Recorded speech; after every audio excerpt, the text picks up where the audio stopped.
açıq değilmiş. Açmışam. Açmışam, narahat olma. Sən düşəndə açmışam. Gəlirsiniz? Gəl.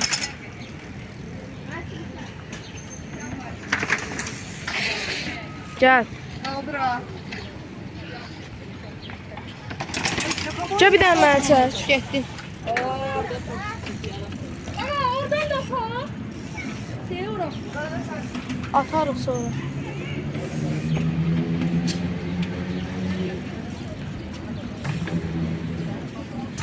Qaqa çəkilin də gəlsin. Gəl ortadan, gəl, orta boşdur.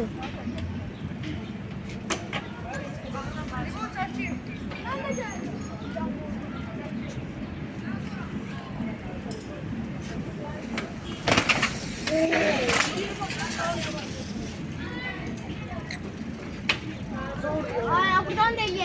Bura. Orasandır. Birbaşa şu an. Oradan eləyək sonra düşüb gedək. Ha gəl. Bu torpaq mı? Ha. Ay, gel. Ay Hüseyin, mən tut, mən torpaqdan Gördük getdim. solda nə var? Ora çek ora. Siz gedin, dikkin. Ay biraz sürü değil. Bakana ne kaldı bakın. Birinci ben geleyim. Ay,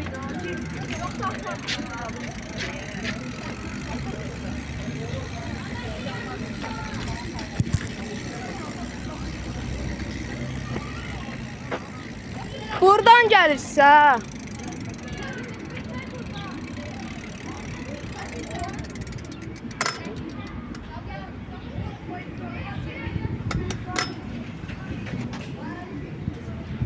Gəl.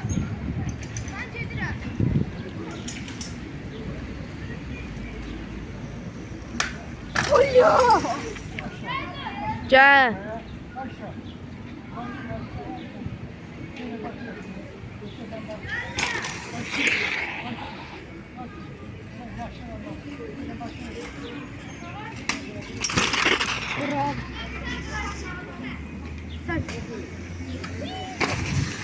Gelin de sen get biz seçelim. Atamam. Yaşa kuru qurduq ha. Sonra tək qalmışdıq. Elə bu lazımdır. Birin bir niye sürsün? Qabaq qaldım mağazada.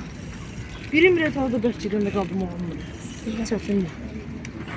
Mən belə idarə edirəm də. Olsa qabaq qaldım Ay mağazada. ya özün nə yapar da? Ha? Qabaq qaldım mağazada çox şey eləmirəm mən.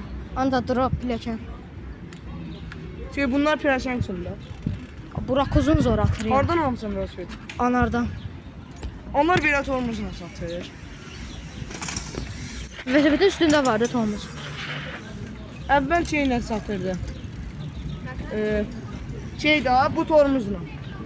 MP200 ilə. Bütün velosipedləri. Yox. Ha, belə adi tormoz. velosipedləri. Hə. Çəkmədin uşaqlar mənimlə. Çəkdim belə idi. Gedək. Aşağı idi biraz. Ay heç nə olmaz. Hə. Milyon dənə video var. Bayaqları biz düş. Kristal gəlsiz. Ay yox Allah'ına korusun. Kristal bilmem. Onda. Para çekti o. Ay orada bir dənə yer var, heylərin girişində yuxarıda. Heydən girişini ataq. Hə. Məncə. Oy bula, mən oradan transfer atan varam ya. Məhəmməd Cihat atır. Orada o belə uzun Yıxıla bilər, Ha, düz orada yer var. düz yer var. Mən ona görə oradan çox atmıram. Bir dəfə Mən də atdım. atmaq Onda da az qalsın salto atırdım. Bir yan baba. qoqa şatmışdı, yıxılmışdı. Transferine. He, böyle olmuş diğer oğlum. Ha, oy bula. Ruh elə olanda çox pis olur. Mən bir dəfə yıxılmışdım. Hala təşir əylidir. Dümdüz yolda mən çaya gedəndə yıxılmışdım, ora əyilmişdim. Sən rolun çox əylidir. Ha. Biraz qabağadır. Sən buna bax, ayağım düşür. Lezzet veriyor ama. Ha, drop ləzzət verir. Şey teşekkür Təkər yaxşıdır da. Yok hayır. Bu təkəri neçə taxa? Taxa bilərsən. Bu təkər soxdur. Kalın takarım. Onda öyle ben kalın takarım. Babam bir Bu bu təkər yaxşıdır da. Nəzik şey orası daha üstü ki, yəni can droplarda partlayacaq. tez əylir. Ben de çok da nazik değil. Mənkinə bax, arxa qalın da mənim qabağa bax, nə nazik. Səni yeyilib et açar. Hə, arxa tez O almışam. reski Qabaq tormozdan. nətər yeyilir oldu bizim. Qabaq. Üçüncü defa da Səndə qabaq tormoz yoxdur. Dən arxa MT200. O bəsdə bir dənə. Hə. Oradan düşəndə Hərəkət edirəm axı. mən. Oradan düşəndə zincirə girdim ya. Getdim bir dənə qəşəng grip stakası var. Qəşəng nazikdir orası. da. dostum. Neyniyəyi? Gedə yol Heydərin düşən. Ay yo, oradan qorxuram. Amma ora şeydə o düz yer pisdir. Ala. Oradan transfer olmur amma düz düşəndə də bəzən yıxıla bilərsən. Burada Heydərin Əliyevin qabağında var. Ora gedərik. Qabaqda. Heydər Əliyevin sağında da belə. Və ora var. Yuxarı. O bir ora polislər qoyulur.